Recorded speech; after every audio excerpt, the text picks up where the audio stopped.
साझा सवालमा विद्या चापागाईको नमस्कार। आज हामी नगदे बालीबाट पनि राम्रो कमाई हुन्छ भन्ने उदाहरण बनेका पूर्वका ताप्लेजुङ, तेह्रथुम, इलाम, पाँचथर लगायतका क्षेत्रका सहभागीहरूसँगको बहसमा छौँ।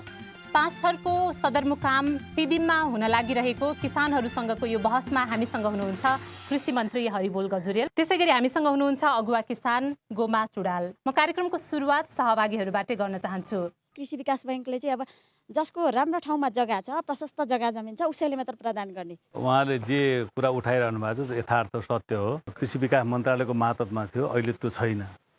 र पहिला त्यसले कृषिको क्षेत्रमा मात्रै चाहिँ ऋण प्रवाह गर्थ्यो र पछि चाहिँ के भने त्यो चाहिँ अब अर्थ मन्त्रालय मातहतमा गइसकेपछि अब त्यसको भूमिका चाहिँ उही वाणिज्य अन्य वाणिज्य वनको जस्तो भूमिका हो, त्यस्तैतिर गएको छ। त्यसैले हामीले अहिले चाहिँ छुट्टै कृषि विकास मन्त्रालयको मातहतमा नै ब्याङ्क चाहिन्छ जसले किसानलाई ऋण प्रवाह गर्न सकोस्। त्यो हिसाबले हामी छलफल गरिरहेका छौँ। पाँचथर जिल्लाको हकमा कृषि विकास बैंक, नेपाल बैंक लिमिटेड र राष्ट्रिय वाणिज्य बैंकले 6% ब्याज दरमा 65 लाख रुपियाँ पैसा चाहिँ लगानी भएको चाहिँ अवस्था देखिन्छ भने अरू वाणिज्य बैंक, अरू कमर्सियल बैंकहरूबाट चाहिँ भएको अवस्था छैन। सबै कुरा किसानहरूलाई के थाहा हुँदैन भने कहाँ सेवा पाइन्छ, कस्तो सुविधा पाइन्छ त्यो थाहा हुँदैन। र अधिकांश किसानहरूले के गर्नुभएको छ भने बुझ्नेले त अलिअलि ऋण, उहाँ अघि हाकिम साहबले पनि भन्नुभयो होइन, थोरै थोरै ऋण पाएको कुरा दर्शाउनु भयो, 15 जनाले पाएको दर्शाउनु भयो। तर म आफू किसान भएर पनि मलाई पनि थाहा छैन कहाँ ऋण पाइन्छ, कसरी पाइन्छ, कति ब्याज दरमा पाइन्छ। यहाँ समस्या के भने 6% चाहिँ के भने को ब्याजमा ऋण दिने घोषणा त भयो र हामीलाई किसानहरूलाई ऋण दियो, त्यसको ग्यारेन्टी हामी बस्छौँ भनेर चाहिँ के भने राष्ट्र ब्याङ्कले भनिदिने हो भने स्वतः चाहिँ ब्याङ्कहरूले दिन्छन्। तराईका अन्न भण्डारका अधिकांश भागहरूमा इँटा, ढुङ्गा, गिटी, सिमेन्टले पुरै भरिसकेको छ भने पहाडका उसमा बेरोजगारका कारणले त्यहाँका युवा शक्तिहरू सबै विदेशिएर त्यहाँको भूमिहरू चाहिँ बाँझोपनमा गइसकेको छ। धेरै धन्यवाद मन्त्रीज्यू।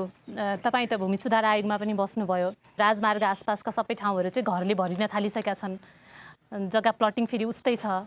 के छ सरकारको नीति? यस्तै हो। कृषिमा जुन प्रकारको एउटा विकास हुनुपर्ने थियो, जुन प्रकारको परिवर्तन हुनुपर्ने थियो त्यो देखिँदैन।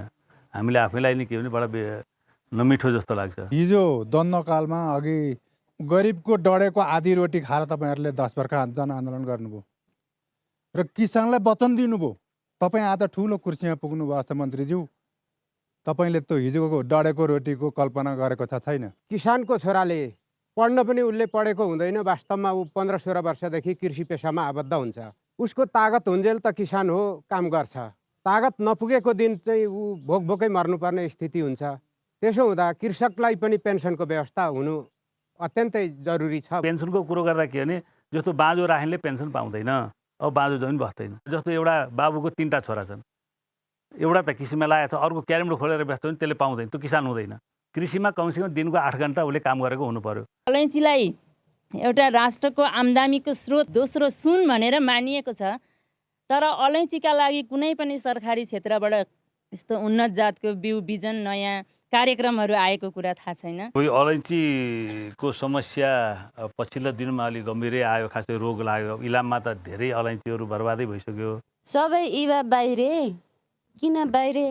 हाम्रो बारी बाँझै छ, हाम्रा युवा भोकै विदेशमा भौतारिरहेका छन् र युवा स्वरोजगारलाई कसरी अगाडि बढाउँ र हाम्रो नेपाल कसरी बनाऊ, अर्काको हात थापेर नखाउँ, हामीले जहिले दिएर खाउँ भन्दै म मन्त्रीज्यूलाई मेरो जिज्ञासा राख्न चाहन्छु। नमस्ते। म जस्तो धेरै विद्यार्थी साथीहरू छन् जो पढ्नका लागि चाहिँ अहिले जाँदाखेरि धेरै पैसा चाहिँ त्यहाँनिर लगानी गरेको छ, धेरै फसेको छ। भोलि त्यहाँदेखि पास आउट भइसकेपछि केहीमा म फार्म खोल्छु अथवा केही गर्छु भन्दाखेरि चाहिँ पैसा अथवा भनौँ न लगानी गर्ने कुरा चाहिँ अलिक अभाव हुने जस्तो देख्छु म। युवाहरूलाई विदेश पलायन रोक्ने र यी रोजगारी सृष्टि गर्ने हिसाबले नै हामीले पहल गरिरहेका छौँ। जो युवा साथीहरू जो भन्नु तपाईँहरू बेरोजगार हुनुहुन्न अब, किन अहिले हामीलाई कृषि प्राविधिक यति अभाव छ होइन, त्यो हिसाबले गर्दा मलाई लाग्छ कि तपाईँले पढेर रोजगारी पाउनुहुन्छ। 64-65 सालमा मलेसिया गइयो, त्यहाँको बोससँग कुरा गरियो। एकचोटि बजार मार्केट जाँदाखेरि अलैँची भन्ने चिज देखेँ। त्यो मेरो गाउँमा जति फल्छ भन्दाखेरि त्यो बोसले भन्नुभयो कि तिमी बेकुब किन यहाँ आयो, तिमी जस्तो मान्छेले त त्यहाँले यस्तो उत्पादन गरेर त यो त धेरै राष्ट्रमा धेरै बजारमा चाहिँ माग भइरहेको छ, त्यही भएर यसरी तिमी यहाँ काम नगर भन्ने जस्तो यस्तो शब्दहरू त्यो बोसले मलाई गर्नुभयो। विदेशमा वर्षमा 1 लाख मरि गएर चाहिँ 12 घन्टा ड्युटी गर्दा हुन्छ भने यहाँनिर अब 1 वर्षमा मेरो 15 लाख हुन्छ अहिले। पाँच थरको फिदिममा भइरहेको आजको यो बहस म यहीँनिर टुङ्ग्याउन चाहन्छु। तपाईँ सहभागी दर्शक अनि श्रोता सबैलाई धेरै धन्यवाद। आजको लागि कार्यक्रमबाट हामी सबैलाई बिदा दिनुहोस्। नमस्कार।